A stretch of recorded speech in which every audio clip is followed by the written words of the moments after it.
र यहाँ हेरेर त अब मैले अघि भनेको जस्तो हामीसँग फुल एडर हुन्छ र हामीले गर्ने भनेको काम के हो त हामी जस्ट 1 बिटको या एउटा सिंगल स्टेज भनेर भन्छ 1 बिट या सिंगल स्टेजलाई मात्र हेर्दाखेरि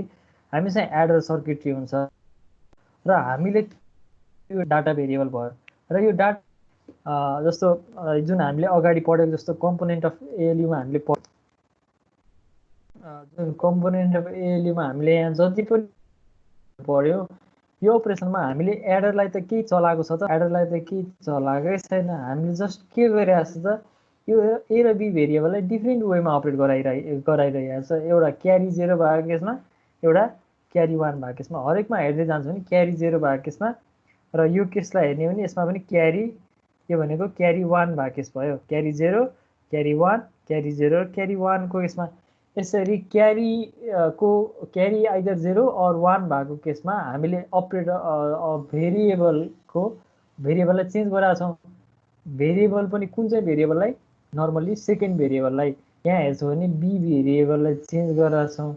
र यो जस्ट अर्को भेरिएबललाई म्यानिपुलेट गरेकै आधारमा हामीले डिफ्रेन्ट अपरेसन एचिभ गरिरहेछौँ यो भेरिएबललाई चेन्ज गरेर डिफ्रेन्ट अपरेसन एचिभ गर्ने काम गर्नको लागि चाहिँ यहाँभन्दा अगाडि यो बीलाई बी कम्प्लिमेन्ट गर्ने काम या सबै 0 गर्ने काम या सबै 1 गर्ने काम गर्नको लागि चाहिँ त्यहाँभन्दा अगाडि एउटा कम्बिनेसनल सर्किट चाहियो जुनले चाहिँ एडरमा जाने भेरिएबल भ्यालुलाई चाहिँ कन्ट्रोल गर्न सकोस् या चेन्ज मोडिफाई म्यानिपुलेट गर्न सकोस् हो हाम्रो main objective of arithmetic circuit design भनेको चाहिँ त्यो भयो जुनमा चाहिँ